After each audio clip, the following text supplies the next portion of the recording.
motto here is freedom and unity. We live those words when we help our neighbors in need. We won't let any disaster bring us down. We come together and that's why I love living in Vermont. Oh, dig ourselves up from under these rocks. Living in Vermont, get back on top to fight another day.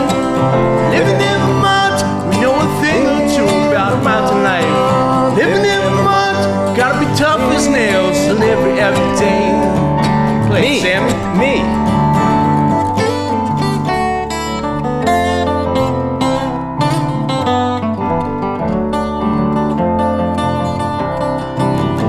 We had a big flood back in 2011, and we're seeing much of the same in 2023. Been there, done that, so we know how it goes. We're Vermont strong, cause that's how we roll. Yeah.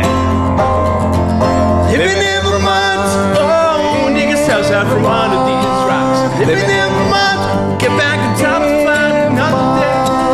Living in Vermont, know a thing or two about mountain life. Living in Vermont, gotta be tough as nails and live every day. Woo. Know we like to keep things green. It's the prettiest state you've ever seen. We handle lots of winter snow. Get through this river overflow. Hey, this I know.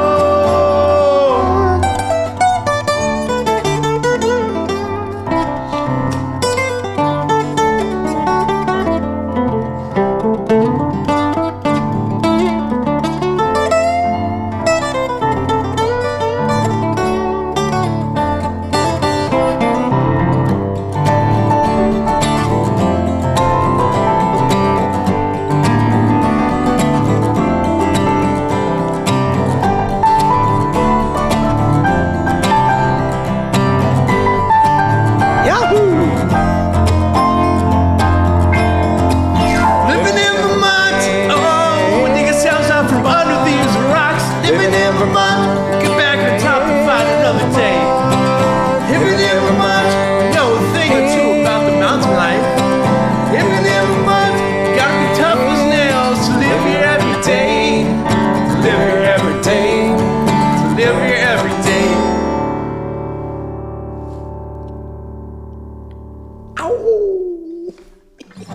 Good morning. Episode number 15 of The Tasty Twist with Sammy B. I am your host, Sammy Blanchette, local Ludlow, Vermont musician. And you just heard from Jacob McLaughlin. And before we get into the interview portion of things, I just want to make a special shout out to our guest yesterday, Brianna Elaine, for the CD, The Conch Shell from Maine. Actually, I'm wearing a Maine t-shirt as we speak today. That didn't come into play or anything.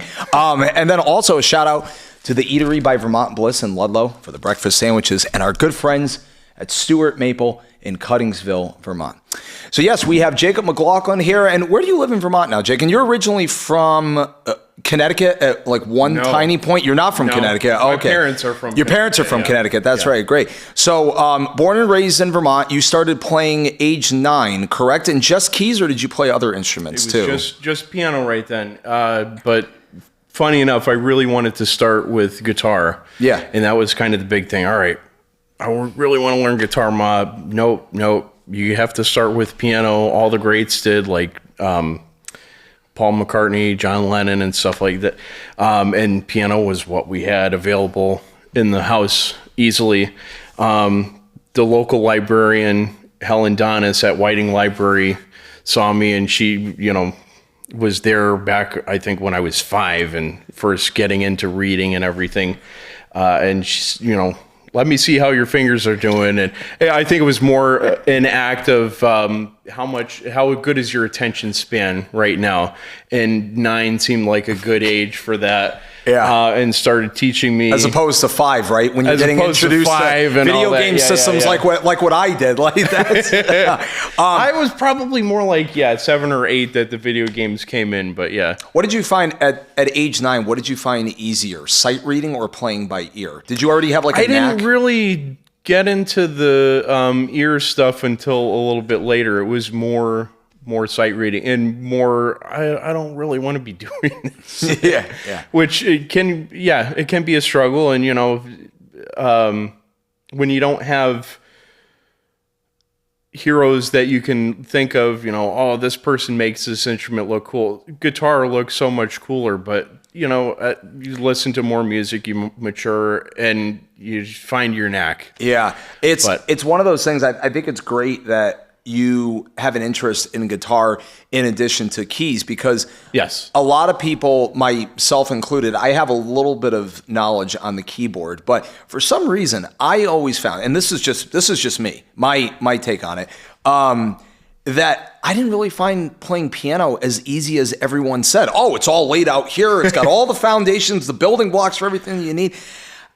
Maybe that's just because I gave it up at 5 and went to Sega Genesis for like 5 years and then got a guitar. I don't know. Yeah. No. And when it came to music theory, especially during my undergrad, when I was studying that more, it all started to make more sense, especially because it's so keyboard heavy, keyboard reliant, that you need to know these. They don't work with guitars and show you, oh, this is how it all lines up, because everything is so logically, visually laid out on the keyboard. Was it a double major that you did at Castleton for communication and music, or was one a minor or one a major? Double major. Nice. Yep. Nice. Did you get it all done in 4 years? I did. I didn't want to be there. And you did the church gigs also as well too. Am I correct? So and that even really made the theory and unlocked that a little bit more, because working on the Bach chorales and all that, and that's why this makes sense. And I see the chords here. And all the harmonics laid out there.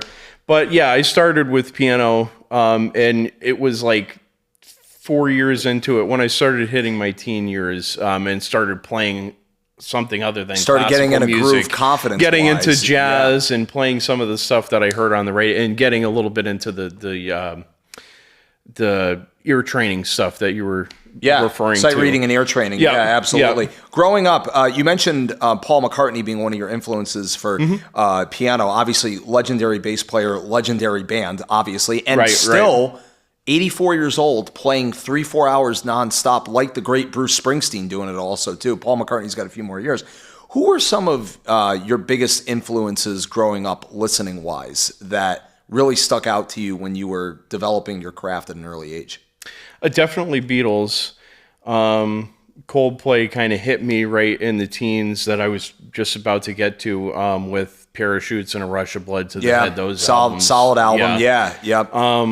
The band really hit. Bruce Hornsby. I know we love Bruce. You love Bruce Hornsby and the Dead. You're a big fan of the Dead, obviously. Absolutely. That's great. Pink Floyd and Richard Wright there. John Lord from Deep Purple. Yeah. Richard Wright, man. What the late great Richard Wright. What a phenomenal piano player, especially on some of the songs off of, especially Dark Side of the Moon, the us and them solo that he does, and those chord. And show me also too, if as I'm speaking, like, so the audience knows as well too. What's that one chord? It's got the D in the bass, but it's let me help you out also too.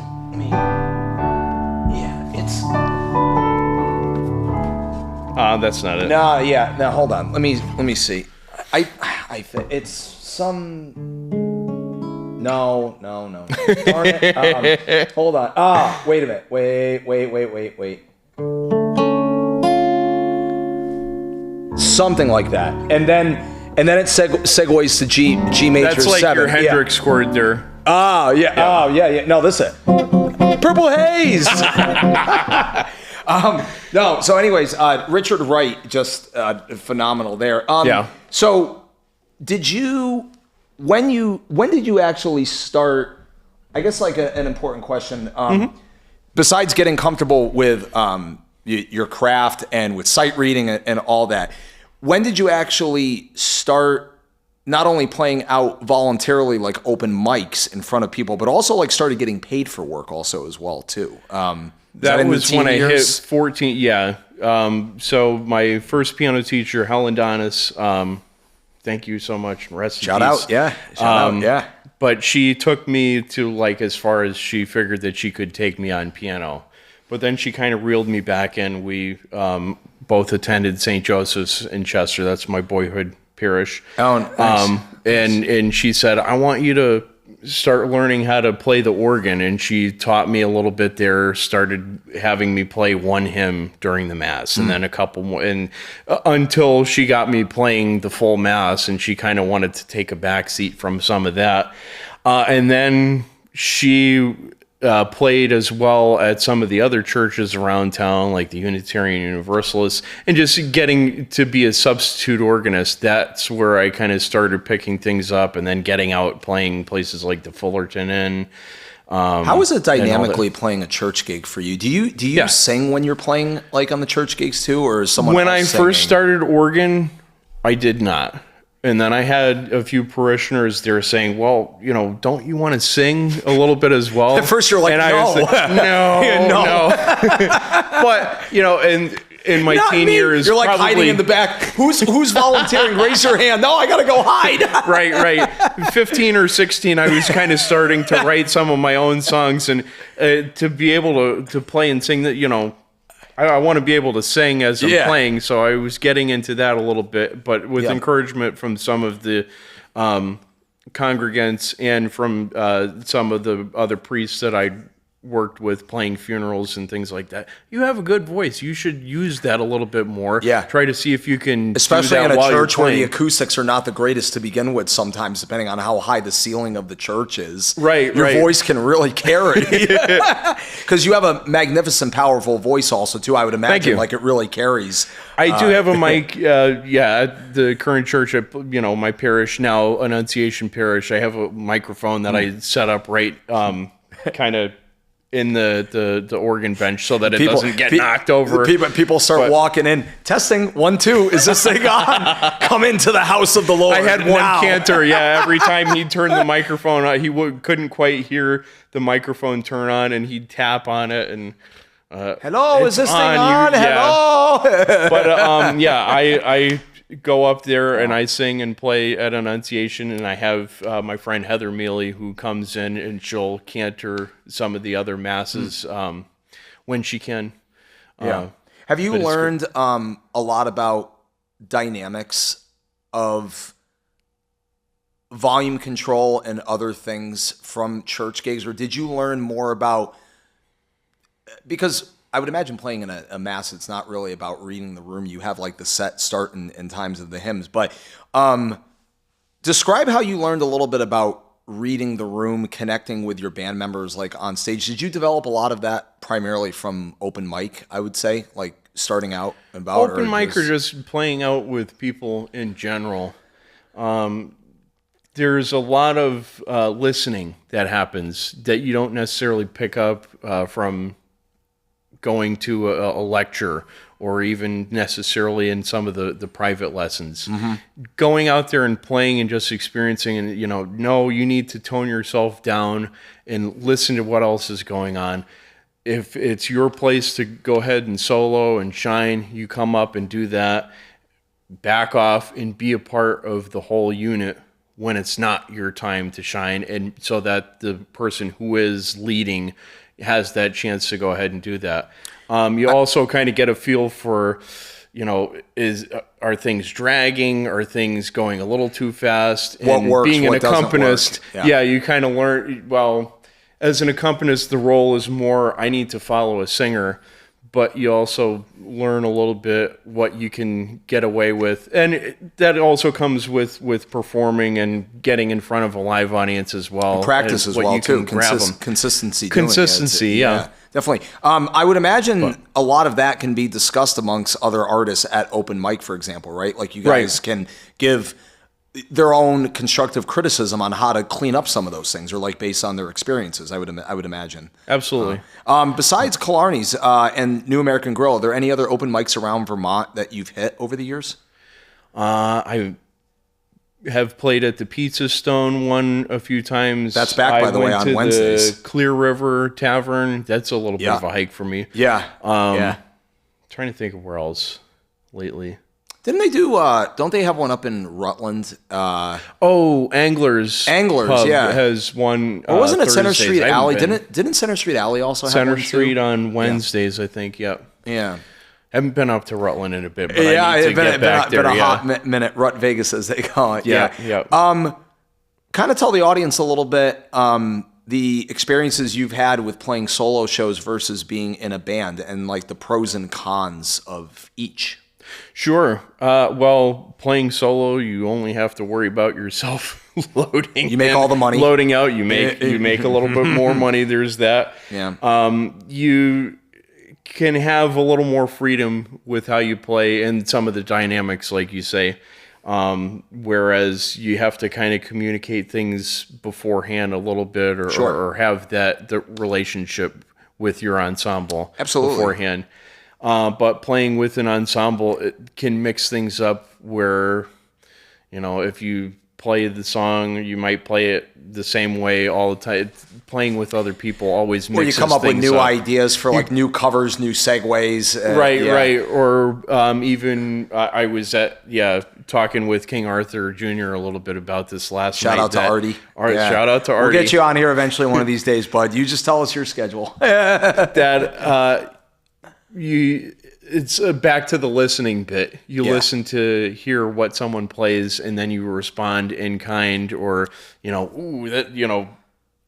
it's more of a conversational piece with an ensemble in a way. With being solo, I know this is kind of a deep question because everyone's got different feeling on it. Do you ever get, for lack of better terms, lonely or bored sometimes just being a solo man on some gigs? There are occasions, when that happens. Especially if the audience is not existent either, also too. That could be a little bit of a mind tease, Oh, are you talking about the live streams? No. Pandemic? Okay. No. I'm just I'm talking in general because as someone that primarily plays solo acoustic shows myself and rarely with bands much, there are some nights that if an audience in the gig is not there or like non-existence, it can get lonely sometimes, but. Or you feel relegated to being background music. And, do people care what I'm doing? Which is never really the case. No, But, you know what I do in default situation? I just play my originals. Problem solved. I love my originals. And that happens, there you go. Yeah. And I can be the same way myself. Yeah. And it's fun to play originals and throw those in there. And what was that you just played? Yeah. Oh, that was something I wrote. Yeah. You wrote that? Wow, that blends in well with everything, or it sounds even better than some of the covers that you're playing. Absolutely. That's always a great compliment to her. Absolutely. Speaking of originals, why don't you tell us a little bit about what you have available on the intraweb and streaming platforms for people? Yes, I have. In addition to Livin in Vermont, which I love, by the way. Not just that I'm on it, but right. It sounded great. Yeah. Thank you. Yeah. I can speak a little to that after. Go for it. Yeah, go for it. So I have an album that I put out back in 2014. Yeah. Called 802 Experience. The title track, I had my bandmates at the time, Peyton Callanan and Dagan Selbach Broad, play drums and guitar. Peyton was on guitar. Peyton was on guitar for that. Nice. Yeah. I should have switched them the other way. I think I've actually got Dagan's band at the end of the month. I Fool in the World. It's a Fool in the World. Okay, yeah, they're coming on. Yeah. Let me test my memory. September 26th, and then I go right down to Connecticut for a show in Hartford, Connecticut right after that. Nice. But anyway. You may continue. Yeah. You may continue. I had them play on a couple tracks there that I kind of took from our demo at the time, one of them being, 802 Experience, the title track.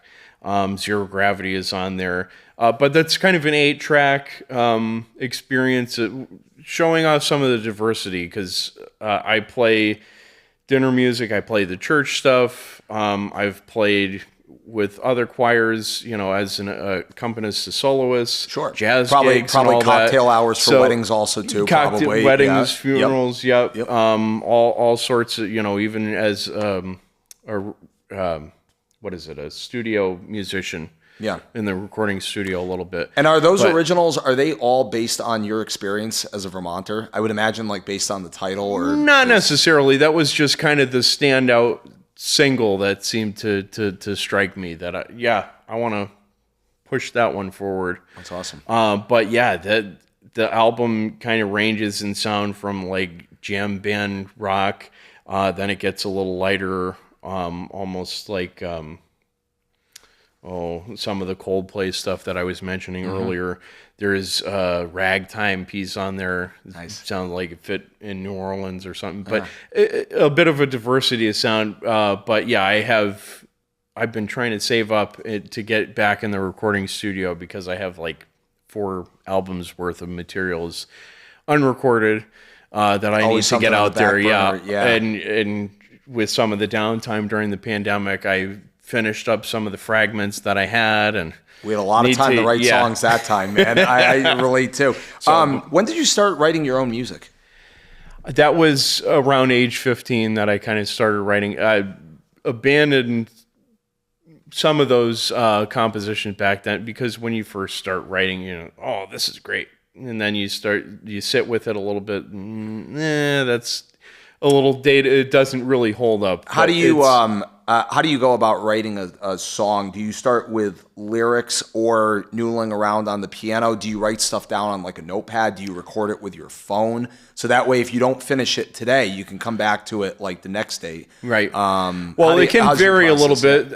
Sometimes it'll be a little bit of a lyric that comes up, usually with a little bit of a melody.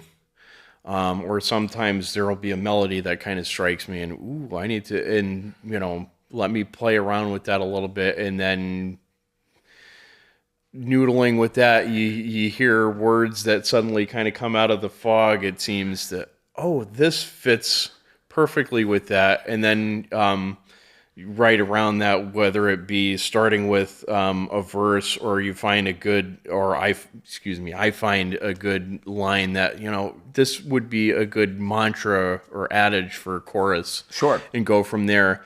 There are plenty of times. Do you find a bridge being hard to write? I always find bridges They can be because you want to have something contrasting things a little bit. There are some songs that I've written that don't really have a bridge. Right, yeah. And that can be okay too. Yeah. And sometimes the Black Keys have made a living off of that. Just the verse and the verse and the chorus are just straight ahead, the same thing. And it works. Yeah. Their songs are awesome. I mean, some of the hymns that verse refrain, refrain. They don't have a bridge or anything. Yeah. Here's an interesting folk music. Here's an interesting question I have for you.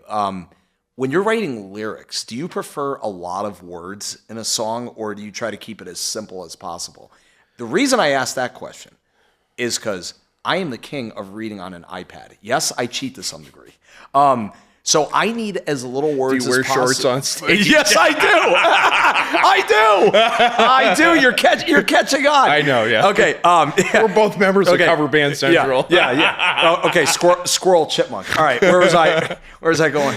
You bad man. You very bad man. Nobody come. So because I read, because my memory, I think, is still okay at 35, but it's also shot. I'm not gonna lie. Yeah. I need as little lines as possible. So sometimes people will request at a show, do you know any Bob Dylan or Gordon Lightfoot?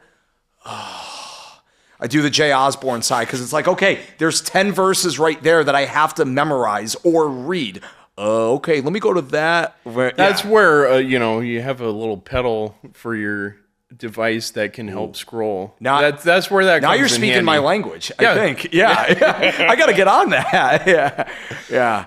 But sometimes some of my music can get a little wordy. I get working with it a little bit more and actually, let me go ahead and try to actually sing and play this whole thing. Let me reword or rewrite it a little bit, cut down on the syllables. Yeah, absolutely. When you go in the studio again soon, I know we have a project that we're still thinking of in the works later on this year or the following year, but just you yourself specifically, are you going to go in solo or are you going to bring like another band with you, like a backing band?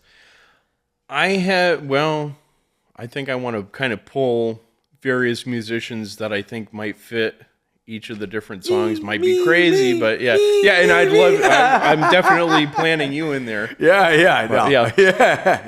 Tell us a little bit about Livin in Vermont that we recorded last year. Yes, Livin in Vermont, as all you I'm sure know, we had terrible flooding, especially in Ludlow, July 2023.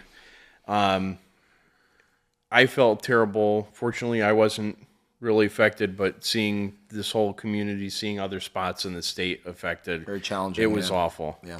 And I had thought I would love to try to help contribute in some way with my music to be able to help people.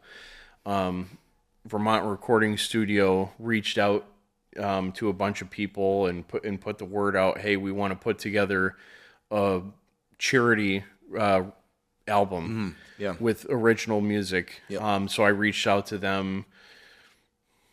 That all fell apart. Kind of changed, after I wrote the song, but I was a little, maybe not selfish per se, but I really still wanted to get my song out there. That all right, I spent this time working on it. I still want to help people out, so I want to get it recorded. And I chatted with a few recording studios. Struck a deal with Zach Primrose. Yeah, shout out to Zach Primrose Studio down in Pownell. Just south of Bennington, right? Correct. It's a long drive. It was a bit of a drive. Although I've been to Bennington quite a bit lately for gigs, so yeah. But anyways, and we pretty much nailed the recording all in one day, right? One day, yeah. Kind of banged it out, nothing too complicated. The crazy thing was, Artie was supposed to be on that also too, but he was sick, right? He got sick, I think. We had a little rehearsal session to work on it. He couldn't show up for that with his schedule. And then, when we had all hoped to, let's go in and record, I'm sick right now. So, but it happens, and I appreciate your contributions on guitar, bass. I love playing a mean Fender jazz vocals. Bass. Yeah. The backing vocals were fun. But it's a nice uplifting piece. It is, and it has the state motto. I'm going to have to chat a little bit with Bernie Sanders and Governor Scott. I had a couple people on a recent gig say to me, that should be the state song. And I said, I think you're right. I'm going to have to. You have my vote on that. I could tell. I could tell you on that. Did things go well as far as the money raising for flood victims? Like, did it end up being like a pretty good turnout? I know people it's been kind of modest so for but people can still stream the song and maybe suggest. They can suggest, make a suggested donation. Yeah, the starting donation is $3, which it seems like a lot for just one song, but you pay that for a cup of coffee or something like that. And there is an option to give more for those who really want to help with the cause. Yeah. But all the money is going to the Vermont Response and Recovery Fund to help out those around the whole state who are in need. I was going to ask. Every 100 years, storms. It's almost happening every year now. I know. Yeah, and that's kind of a really, or even twice a year. It's got to be it's a really hard thing to talk about and explain to people because we're not meteorologists. But I was actually going to bring that up. So that also goes out to say people in Barrie or St. John's Barrie that got hit hard this summer, I would imagine. So that's a good reminder for everybody right there. Support a good local artist. The song goes out to flood victims definitely. So that'd be awesome. And we will get in the studio one of these days with the Smiley Orbs project I was talking about. For those that don't know, I think everybody now, you're the last one, has been a featured member of the Tasty Twist podcast so far. We had Nick, Dave Lewis, Jay, you, myself. Oh, Artie. Artie is the only one left. Yep. Yeah. We should have nailed down a time. Let's say. Shift gears a little bit. Do you have a chance to ever go see some of your heroes live? Do you ever get to go out and see live shows often? I do. Not as often as I might like, but I do get out on occasion to see some of them. You mentioned Coldplay. Did you ever see them live? Oh, I haven't. They're pretty expensive. Yeah. But the experience, I'm sure, would be just jaw-dropping. I would imagine. Yeah. I don't. Some of their newer stuff doesn't grab me as much as the older bits of the catalog. No offense to them. Yeah. They're artists. They're allowed to sort of get with the times with technology. They had to get with the times with the technology. Right. Yeah. But some of that stuff is great too. Some of the classic rock legends that I have idolized are passing. Yeah. Unfortunately. Yeah. Did you ever see Billy Joel? I haven't yet, and I want to do that. You fan of Billy Joel? Absolutely, yeah. Billy Joel, Elton John. You know what I thought was really cool? Billy Joel did a bunch of shows recently at Madison Square Garden, and so there was a whole thing where it was basically between Billy Joel and Fish, like the amount of times like they play Madison Square Garden. And I thought it was great earlier this year or sometime like late last year that Billy Joel brought Trey Anastasio out from Fish on stage and played a couple of songs with him and everything. So to nip all the negative naysayers in the bud, they're actually friends. They do like each other. It's not just a competition. And then Trey sits in with Bruce Springsteen a couple of nights ago at Asbury Park. Really? Okay. And all the reports were that, he not only sat in with Bruce, but I think Bruce also sat in with Trey Anastasio band. They opened up for Bruce's band. Wicked cool though, right? That experience, that must be like really cool to have those guys collaborate. And Trey just said he was like a kid in the candy store. So, I did get out to one of the Baker's Dozen a few years back. Oh, did you? Yeah. Which one did you go to? Oh. Did you go to the Jimi Hendrix donut night? No, it wasn't. I can't remember which one it was, but it was like, it wasn't New Year's Day. It was the day before New Year's back in 2017. That was when they did 16, it. Yeah, 2017 was when they did the Baker's Dozen. Okay. Yeah.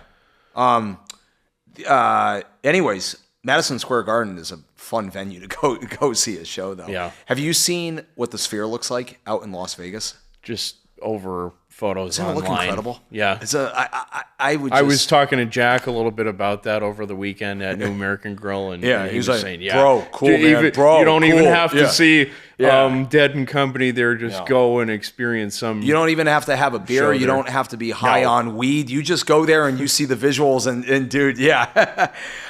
You take it in a lot better that way. Yeah. Have you ever been out to Vegas? No. Never have either. No. Should I be excited for that? Would I? Should I? Should we? Anybody? Maybe. Having never been, it would be an experience, I'm sure. What was your favorite concert you've seen live to memory? Oh boy. Challenging question. I think Bob Dylan back in 2011. Nice. I had some kind of 2011 and kidding you.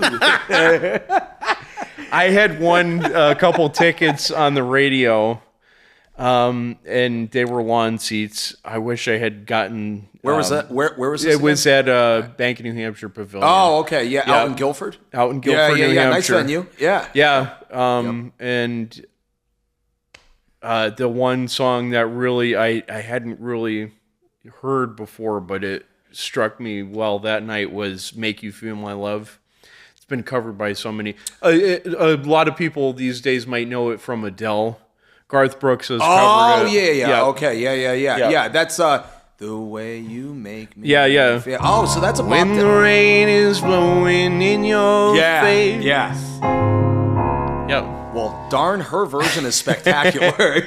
and a lot of Bob Dylan stuff has been cut. That's why he's it's like that line from written Seinfeld. so many things and gotten such popularity because if you haven't all heard on the it from Watchtower, him, Jimi you've Hendrix, probably heard it from somebody else who's popularized it. Like that line from Seinfeld. And by the way, they're real and they're spectacular. So, what knockers? Why, thank you, doctor. Name that movie. Come on. Oh. It's a monster. Yes. Thank you. My brother's going to kill me on that. Yes. But I guess I can get him back Peter? by Did Peter walk in? Peter. Thank you for the assist. Yes, thank you. Yeah. Shout out to our team at Okemo Valley TV, by the way, doing a phenomenal job each and every episode. All the editing, all the suggestions, all the stuff. Good. Yeah. I just felt. Yeah. He needed a little bed under that. So as I was speaking, I was actually hoping. I was hoping. Okay, segue. Back to my radio stuff. Yeah. Silvermont Strong, by the way. Thank you, Gwen Cook. No, I was hoping you were going to do the Jeopardy song. Meaning, come on, Sam, move it along. Any day now. Come on. Yeah. Wrap it up. Let's go. Well, we're not wrapping it up yet. We still have a lot to chat about and everything. Absolutely, yeah. So, what's on the horizon for you show-wise, other than some Killarney shows, which I saw you create events for online. Right. New American Grill. Obviously, so for those wondering, this episode may not be released for a while, but Jake is a very active musician. You can follow him on jkeys88.com and Instagram. jkeys88music. jk88 musics, yeah. And then Jake_keys88 on Instagram. Is that correct? Yep. Great. So your schedule will always be filled and active because you're back and survived a wild experience. I did. I don't know if you want to tell the audience about that a little bit. I can briefly, yeah. Back in early July, I was bit by a tick. I could have been 3. We're not exactly sure. Maybe 2. Because 1, 2, 3, yeah. I had 3 of the bullseye marks anyway on my body, and I didn't tend to it right away when I ought to have, and ended up getting hospitalized with Lyme encephalitis. It affected my brain, where I had a bunch of swelling. 5 of the 12 cranial nerves were affected, so the right side of my face was like I had a stroke. I couldn't move my eyebrow, smile, and all that. It was all uneven, and the eyeball on this side was pointed medially. It was pointed off to the left, and I had double vision and everything. Yeah. It was pretty scary, but the doctors said, got me in there, ran a bunch of tests and found, yes, you have this. We'll get you on antibiotics. And after a course of 21 days of those and, plenty of rest and all that, they said you should be back to 100% by a month. And how do they know how do they know when to fully medically clear you on that stuff, by the way? I went back in for a few different evaluations with my primary You had to do doctor. like eye tests and everything probably, or... It was surprising because I was only seen by neurologists over webcam when I was first hospitalized, and they said you shouldn't have to see them again after unless you're having major problems still. But I went for 2 or 3 checkups with my doctor after I was discharged, and I had a PICC line installed so that I could go ahead and administer antibiotics at home. They Not said, to make all a right, joke, but we'll give you... It's a PICC? That kind of PICC line? No. They got it. I still have a little spot, and it went right outside the heart, the vena cava. And, sit there, all right, take a syringe and, plug it in one side in 6 to 8 minutes, and then I'm done with that, once a day. But I'm not taking any medication afterward. There's been no long-term effects so far. That's great to hear, man. And like you mentioned before the recording, God bless you for being able to get it as soon as you can. Otherwise it could have been. If I had treated, if I had gone in at first, then I probably would have just been, all right, take some doxycycline. Yeah. Stay out of the sun a bit. No, but I mean, like when you went back again, thank God you did, because otherwise. Oh yeah. Because I first went into a walk-in clinic, was misdiagnosed. Went into the ER. They said, no, you have no signs of sinus infection. Yeah. Well, and you got healthy and cleared just in time, as Jason Veritek says, for our baseball team to suck. Absolutely sucked the second half. So being a lifelong Red Sox fan, did you go to a lot of games as a kid? No, I actually didn't get to my first game until I was, 21, I think? That was back in 2012. Yeah. So let me the Bobby Valentine year. It was a rough year. And I got on nets in that. You did? When I was there too. Yeah, my girlfriend. Were you behind the plate? No. I was over off the foul area off first base. Okay. Nice. Yeah. Do you so that year, funny story you bring up that year. And this is actually in my wheelhouse because I love listening to sports talk radio and stuff, just arguing about nothing for hours that we can change. And all the managers are probably just like, what are those guys talking about? Anyway, like Felger and Maz, all those guys. I went to the game early on in, I want to say it was April or May of 2012. I'm down the right field line with my grandfather, my aunt, and my aunt's my two cousins, their daughters, and I believe it was the game. The Red Sox were up 9-0 or 9-1 in the 7th inning to the Yankees, and they lost like 18-11. Do you remember that game? Couple of grand slams, couple 3-1, something like that. You had it's one of those ones I don't want to remember. Completely block out of your mind, but. Thankfully, that was not the last time I've been to Fenway Park. I last went in 2019 when I saw a win. But that first one, they did win, but it was only more of a technicality. Yeah. Josh Beckett, thank you, was pitching. And beer and fried chicken guy went out with John Lester. And, yeah. I think Clay Buchholz was in that one also too, right? Might have been, but he didn't get dragged down by all that. Beckett was still one of the ringleaders. And then when they got caught and the Bobby Valentine thing was working, I don't want to play baseball anymore. And then Magic Johnson takes him on the Dodgers. You know, the rest is history after that. But yeah, sorry, was that Josh where you Beckett were going? Josh Beckett was pitching against the Tigers, and all of a sudden, my back is bothering me. Yeah, he went out the third inning or something like that. Yeah. And it was a pretty dark evening.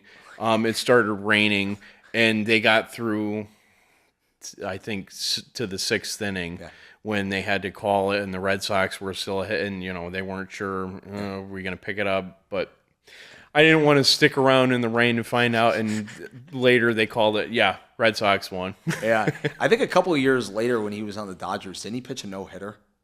So isn't that amazing? Like all of a sudden, it sucks. Oh, dude, man. Isn't it amazing? Chris Sale looks like an ace. They get star pitchers in there, and then what happens Chris Sale to the looks like an pitching ace coaches? on the Braves this year. He looks like an ace. Where was that? He's hurt every season in the Red Sox, and then oh my God. Back to music. Wouldn't Fenway be a wonderful place to go see a concert? Yeah. I almost went to Paul McCartney there. Did you? Like a couple of years back, I think. Was that with his Wings band, Paul McCartney and Wings? Yeah. Or that's the name of an album, right? Or that is also his band, too. His band, yeah. Yeah, that's amazing. Awesome. Before we play one more song, is there anybody, besides the people that we've name-dropped on this episode, that you want to give a special shout-out to, thanks, and also maybe a little bit of inspirational advice for younger musicians coming up also as well, too? Oh, yeah. Thanks, of course, to everybody who's been checking in on me. I'm really flattered and thankful for all the people who cared, especially. I don't like to think too much about my health stuff, especially now that I'm healthy and back to doing what I do, but it was a big hit. And I know people appreciate hearing me out there playing, especially my church community at Annunciation Parish. So thank you, fellow guys musicians also too included in that. Yeah, as and well, fellow too. musicians. You, Artie, I saw at the Killarney last night, and he hugged me about 5 times. I'm so glad that you're here, man. Jake, you're a great guy, man. You're a phenomenal musician, and you're such a pillar for the community. So you should definitely be proud for sure. Yeah. And thanks to my family, my mom, my brother Josh, my sister Sarah. You guys are excellent. Yeah, and thank God that I'm still alive. Yeah. And then now play the role of teacher. What inspirational advice do you want to give to the next generation with the smalling of their attention? The smalling? The diminishing returns of their attention spans that you want to tell the younger generation that only know cell phones, not their choice, by the way, that maybe they'll listen to. Inspirational advice. Who want to be artists. Right. If music is something that you love, go ahead and play it. Keep it fun. That's the big thing, is that you want to keep any of your pursuits fun. And my fun with music has just gone into a big obsession, which is not a bad thing. Having fun is critical. But be sure to also listen a lot. Listening and balance are big things. That was something that I learned a little bit more after I graduated, was about the importance of dynamics in music, in life, but yeah, especially in music, and the balance with balancing whether you're playing solo or whether you're playing with an ensemble. What was the other point that I wanted to make? That's a very solid point, by the way. Yeah, the listening aspect, for sure. Right. Yeah. Listening in general, it's been a fun journey. Oh, yeah. Anything that you listen to, you take in. Go ahead and try to figure out how to play it because it's so rewarding to be able to connect any time that you spend on your instrument, whether you're learning to read and play or you're trying to learn something by ear. Learning by ear is a really invaluable tool. Yeah. I connect that way. I agree. When you were in college, did you take like music appreciation classes along with sight reading and ear training? Yes. Yeah, that I found all those classes to be extremely powerful. But I want to the sight singing and ear training one. I remember one of the first lectures, the first classes. He said, "This is probably going to be the most important class that you take." Though you don't realize it right now, try to invest what you can right. And Professor Ullman was so on the nose with that because after that, I've used it so much with doing some of the choral work. Yeah. With audiating is so much fun being able to look at some sheet music and figure out, using solfege. Oh, I can hear this, and I don't have to sit at an instrument to play it out. That's awesome. I want to touch base a little bit back on something that you mentioned about the listening portion of things. Yes. Because I believe it ties in to a belief I have about the nature of what we do as entertainers. And something that ties into what Jim Yeager told me on his podcast episode and also just in general is that to go along with listening to others as best as we can, not only is it important from a speaking perspective and your instrument, because that's also speaking a language in and of itself as well too.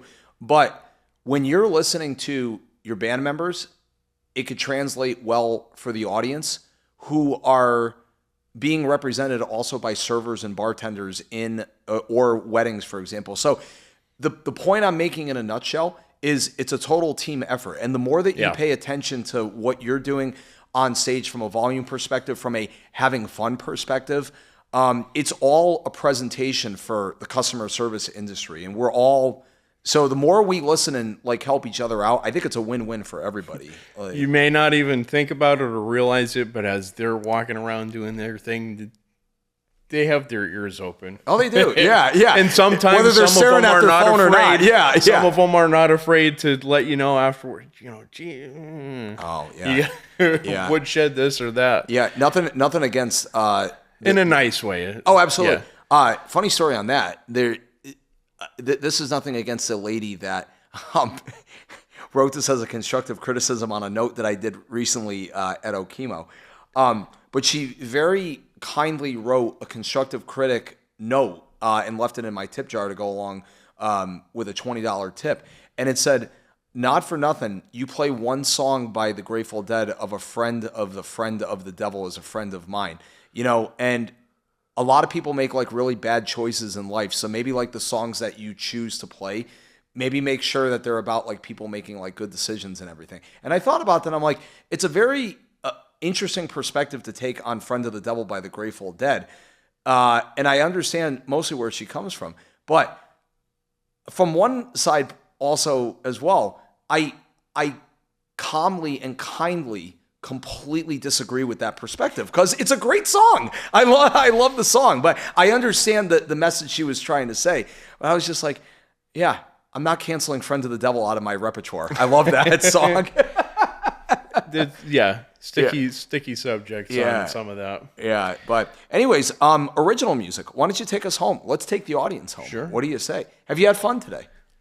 Always a blast hanging with Sammy, yeah. Another episode we'll get you on, hopefully. Please. Down the road. Yes. All right. We did it. All right. Take us home, my brother. What do we got? All right. I'll go ahead and play you a song called Putty in My Hands. Putty in My Hands? Yeah. Like the sticky putty? Or David Putty from Seinfeld? Like melting, oh, you got me, I'm all yours or something like that. Oh, nice. Yeah. Girl, Putty, you really got me now. You got my song. What did you say, David Putty? Yeah, from Seinfeld. From Seinfeld, yeah. I wasn't sure I'm into thrown the, in plenty of the Seinfeld I'm into the references, New Jersey Devils. You like my tattoo on my face? Yeah, I don't care what you think. Yeah. Patrick Warburton is a legend. Yeah. Well, did you know he's also the guy that played Crunk on the Emperor's New Groove? Yep. Yeah. Oh yeah. So how does that work with you being fired at all? And I'm one of those too, right? All right, take us home, Pull brother. Pull lever. Yeah. What's with the chimp and the bug? Can we get back to me? This is not good. Hopefully that doesn't come back to haunt me. All right. So, music. Yes. All right. Here we go. Oh, I just stared in the light. That's not good. Maybe I should put the shades on. There we go. That's fine. Yeah. Okay. Yes, Putty. You know I never meant to hurt you, lady. I didn't mean to cause you pain. And when I turn to you like putty, I'm just like putty in your hands. That's awesome. From the moment I met you, I was trying to be a strong man. Well, you see right through all that. You see things no one ever had. You know I never meant to hurt you, lady. Soulful, man. I didn't mean to cause you pain. And when I turn to you like putty, I'm just like putty in your hands.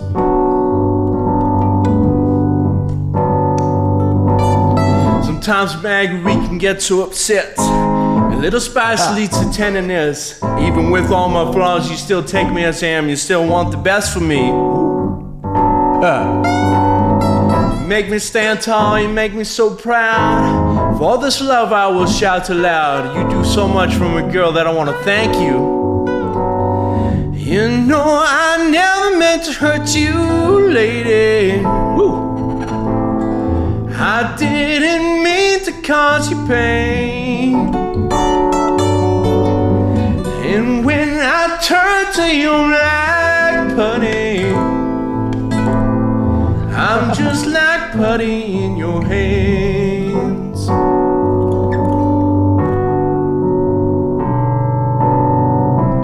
My love is growing stronger, and it can only last longer. I'm so glad you're mine. Yeah. I see what you did with the voice leading there.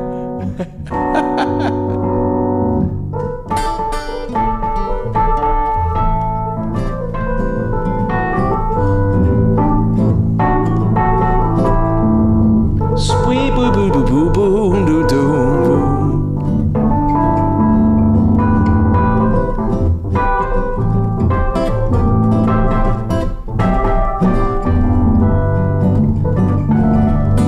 Hit me with some of it, Sammy.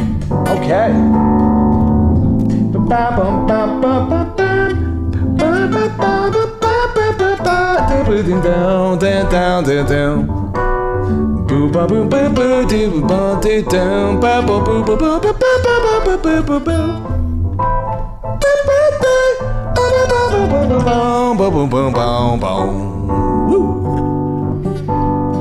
Oh, I'll never, never, I'll never, never, I'll never, never, never, never, I'll never, never, I'll never, never, I'll never, never. Never what? Oh, I'll never, never, I'll never, never, I'll never, never, never, never, I'll never, never, I'll never, never, never, never. Ooh.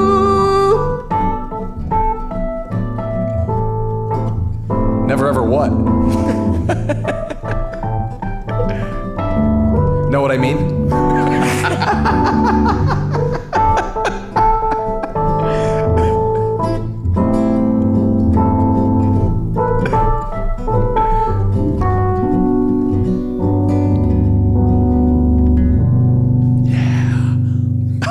awesome. Thank you. What would you say, who inspired you on that song? I got a lot of Ray Charles, Dr. John actually feel on that thank also you. too. He's a big... And Bruce, obviously, too. Hornsby. Yeah. I kind of... the Beatles, too. Yeah. Don't let me down. I love it. Awesome. All right, let me see you one more time. Let's give a shout out once again to the audience. Jake McLaughlin, everybody. Episode number 15 of Okemo Valley TV. Once again, they can find you where? JakeKeys88music.com, Jacob S. McLaughlin Music on Facebook, at Jake_Keys88 Instagram. Yeah. It was awesome. Had a blast with you today, man. It was fabulous. Absolutely, Just like old times before COVID also, too. So... I miss those times. I know. Me too. Yeah. Anyways, hey, guys, we're going to have Jake back again another time. Thanks for watching. Have a great day. Peace. Don't you worry now, my darling.